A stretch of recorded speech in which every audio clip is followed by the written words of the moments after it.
মহান রব্বুল আলামিনের দরবারে শুকরিয়া আদায় করছি, যিনি আমাদেরকে ফজরের নামাজ আদায়ের পর কোরআন শোনার সুযোগ করে দিয়েছেন। কোরআনুল কারীমের 47তম সূরা সূরা মুহাম্মদ সাল্লাল্লাহু আলাইহি ওয়াসাল্লাম এর দ্বিতীয় রুকু গতকালকে তেলাওয়াত হয়েছিল 19 আয়াত পর্যন্ত, আজকে 20 আয়াত থেকে তৃতীয় রুকু। أعوذ بالله من الشيطان الرجيم بسم الله الرحمن الرحيم ويقول الذين آمنوا لولا نزلت سورة فإذا أنزلت سورة محكمة وذكر فيها القتال رأيت الذين في قلوبهم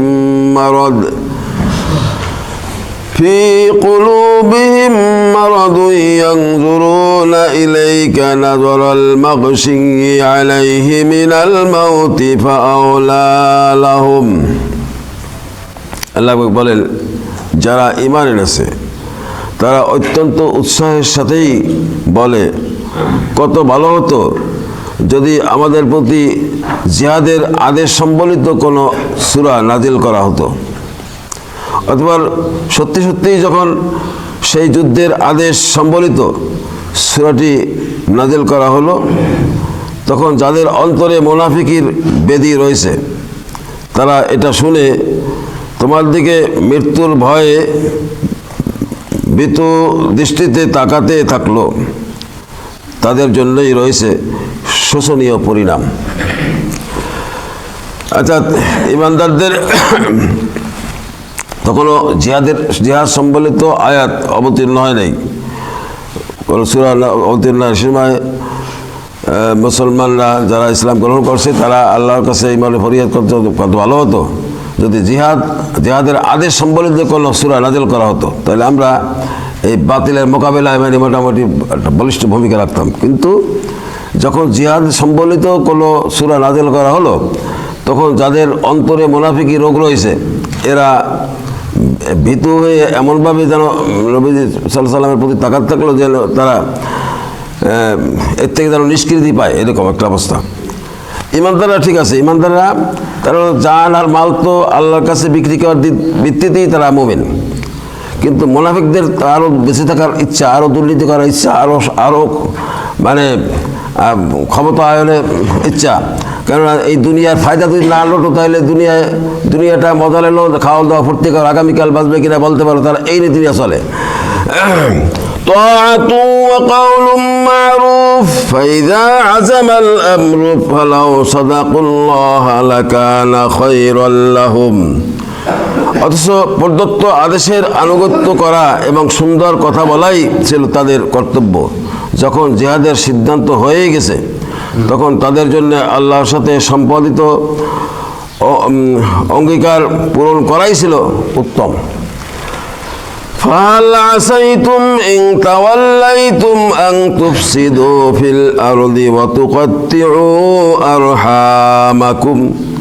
তোমাদের কাছ থেকে এর চাইতে বেশি কি প্রত্যাশা করা যাবে যে তোমরা একবার যদি এখানে শাসন ক্ষমতায় বসতে পারো তাহলে আল্লাহর জমিনে বিপর্যয় সৃষ্টি করবে এবং যাবতীয় আত্মীয়তার বন্ধন ছিন্ন করে ফেলবে। আল্লাহ বলছেন যে তোমরা যারা দোদুল্যমান ঈমানদারদের উদ্দেশ্যে আল্লাহ তাআলা বলছেন, তোমাদের দ্বারা আর কি আশা করা যেতে পারে? তোমরা হ্যাঁ ঈমানের দাবির অনেক কথা বলো, তা যদি একবার ক্ষমতা অধিষ্ঠিত হতে পারো তাহলে তোমরা তো যা করবে তা তো আমার জানা আছে।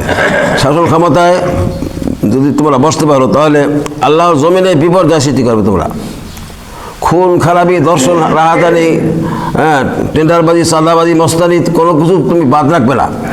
তুমি কয় নম্বরের মুসলমান এটা জানি। যদি তোমরা ক্ষমতায় বসতেই পারো তাইলে এই কাম করবে আর আত্মীয়তার বন্ধন তোমরা ছিন্ন করবে। এর আরেকটা অর্থ যে তোমরা মানে আত্মীয়তার বন্ধন শুধু ছিন্নই করবে না, তাদের গলা কাটবে। তার মানে হলো যে ক্ষমতার দাপট ক্ষমতার লোভ মোহ এতটা তাদেরকে ওই যে আল্লাহ কুমুত তাকা আসুর হাত্তা জুরতুমুল মাকাবির, প্রাচুর্যের আকাঙ্ক্ষা তোমাদেরকে এতটা মহাচ্ছন্ন করে রেখেছে, এই অবস্থায় তোমরা কবর পর্যন্ত পৌঁছে যাও, আল্লাহ তাআলা বলছেন। তো এটা হলো মুনাফিক শ্রেণীর যারা মুসলমান, এদের উদ্দেশ্যে আল্লাহ তাআলা ব্যক্ত করেছেন যে তোমাদের দ্বারা এর চেয়ে বেশি কি আশা করা যায়, তোমরা ক্ষমতায় গেলে যে কি করবে তা তো আমি জানি। উলাইকা আল্লাযীনা লা'নাহুমুল্লাহু ফাসাম্মাহুম ওয়া আমা আবসারাহুম, এরাই হচ্ছে সেই সব মানুষ যাদের উপর আল্লাহ তাআলা অভিসম্পদ করেন, তিনি তাদের বোবা করে দিয়েছেন, তাই তারা সত্য কথা বলতে পারে না, এবং তাদের তিনি অন্ধ করে দিয়েছেন, তাই তারা সত্য কি তা দেখতে পায় না। আফালা ইয়াতাদাব্বারুনাল কুরআনা আম আলা কুলুবিন আকফালুহা, তবে কি এরা কোরআন সম্পর্কে কোনো রকম চিন্তা গবেষণা করে না, নাকি এদের অন্তঃসমূহে তালা চলে আসে? আল্লাহ তাআলা এতগুলো কথা বলে আবার বলছেন যে তবে কি এরা কোরআন সম্পর্কে কোনো রকম চিন্তা গবেষণা করে না, না অন্তঃকরণে তাদের তালাবদ্ধ রয়েছে? তার মানে কোরআনের যে বক্তব্যগুলো, আল্লাহ তাআলা চান তিনি একক ক্ষমতার মালিক। এই যে আমরা বলি লা ইলাহা ইল্লাল্লাহ, লা ইলাহা ইল্লাল্লাহু ওয়াহদাহু লা শারীকা লাহু ওয়া আশহাদু আন্না মুহাম্মাদান আবদুহু ওয়া রাসূলুহু, কালেমা শাহাদাত। হ্যাঁ, আমি সাক্ষ্য দিচ্ছি আল্লাহ ছাড়া কোনো ইলাহ নেই। ওয়াহদাহু, তিনি একক, লা শারীকা লাহু, তার রাজত্বে কোনো শরীক নেই।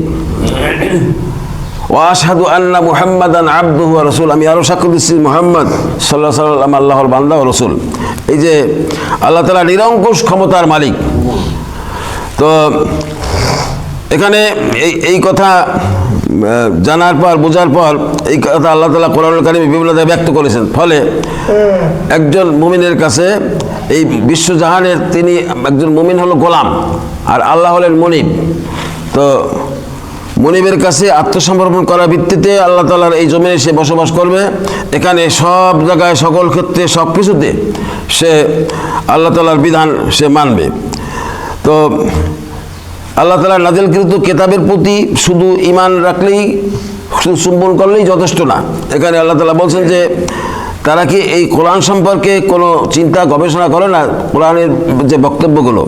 এরপর আল্লাহ তাআলা বলছেন ইন্নাল্লাযীনা ইরতাদ্দু আলা আদবারিহিম মিন বা'দি মা তাবায়্যানা লাহুমুল হুদা শাইতানু সাওয়ালা লাহুম ওয়া আমলা লাহুম, যাদের কাছে হেদায়েতের পথ পরিষ্কার হয়ে যাওয়ার পর তারা তা থেকে মুখ ফিরিয়ে নেয়, শয়তান এদের মন্দ কাজগুলো শোভনীয় করে দেয় এবং তাদের নানা মিথ্যা প্রলোভন দিয়ে থাকে। ذلك بأنهم قالوا للذين كرهوا ما نزل الله سنطيعكم في بعض الأمر والله يعلم إسرارهم, এটা এই জন্য যে আল্লাহ তাআলা যা কিছু নাজিল করেছেন তা যারা পছন্দ করে না, এরা তাদের বলে আমরা ইমানদারদের দলে থাকলেও কিছু কিছু ব্যাপারে তোমাদের কথা মতোই চলব। আল্লাহ তাআলা এদের গোপন অভিসন্ধি সম্পর্কে খবর রাখেন। কথাটা বুঝে আসছে না? কথাটা একটু অনুধাবনের চেষ্টা করি। আল্লাহ তাআলা বলছেন যে এটা এই জন্য যে আল্লাহ তাআলা যা কিছু নাজিল করেছেন তা যারা পছন্দ করে না, অপছন্দ করে, হ্যাঁ, ওই অপছন্দ করা আর পছন্দ না করা এক কথা। এরা তাদের বলে আমরা ইমানদারদের দলে থাকলেও কিছু কিছু ব্যাপারে তোমাদের কথা মতোই চলবো। আল্লাহ তাআলা এদের গোপন অভিসন্ধি সম্পর্কে খবর রাখেন। فكيف إذا توفتهم الملائكة يضربون وجوههم وأدبارهم ذلك بأنهم اتبعوا ما أسخط الله وكرهوا رضوانه فأحبط أعمالهم। 27-28 দুটো একসঙ্গে, এটাই হলো এই রুকুর শেষ দুটো আয়াত।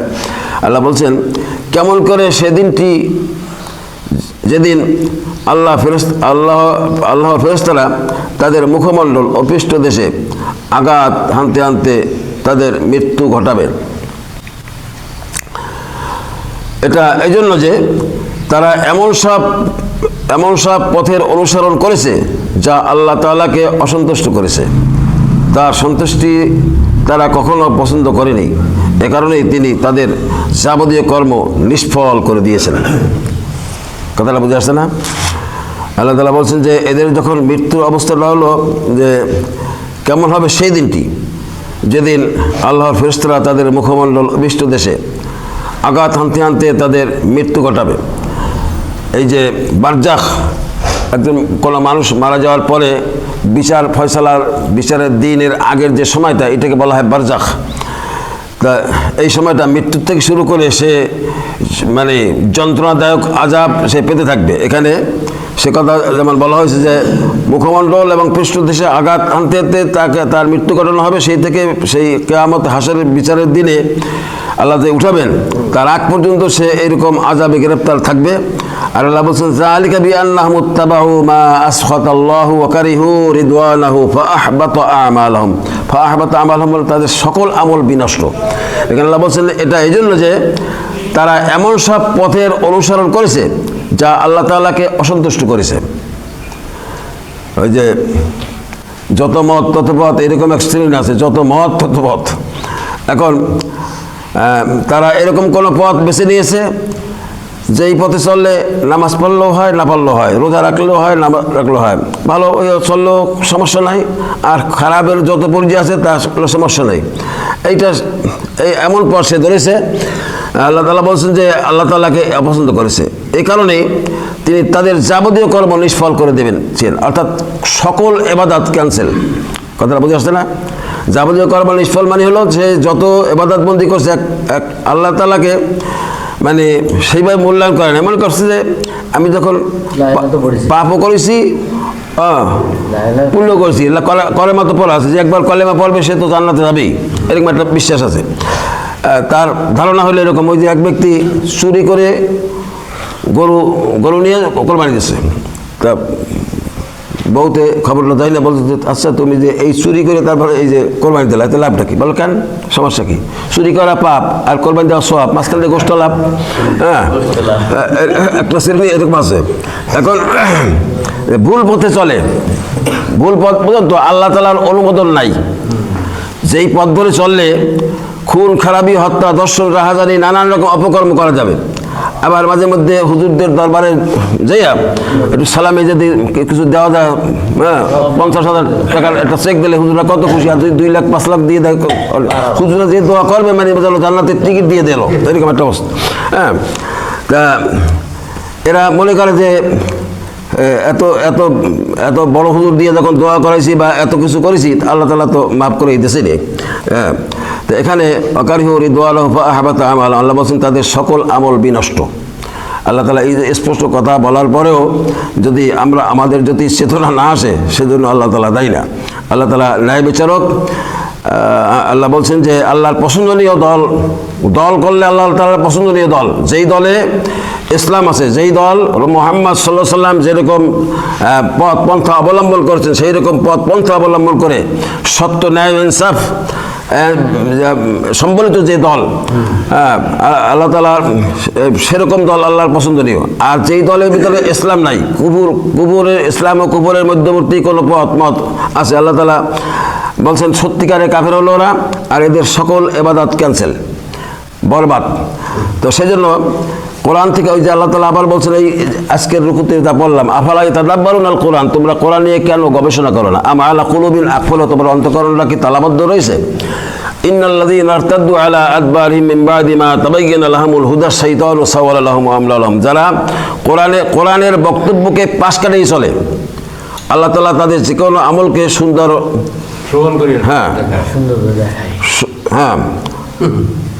শ্রবণ করে দেখা মিথ্যা আশা দেয়। সুতরাং আমরা সাবধান হই। কোরআনের বক্তব্য আল্লাহ তাআলার বক্তব্য, কোরআনের হেদায়েত সঠিক হেদায়েত, কোরআনের নসিহত সঠিক নসিহত। আমরা কোরআন নিয়ে আরও গবেষণামূলক আমরা পড়ি, বুঝি এবং বোঝার চেষ্টা করি। আল্লাহ তাআলা আমাদেরকে আমলের তৌফিক দান করুন। আমিন। আল্লাহুম্মা সাল্লি আলা মুহাম্মাদিন ওয়া আলা আলি মুহাম্মাদিন।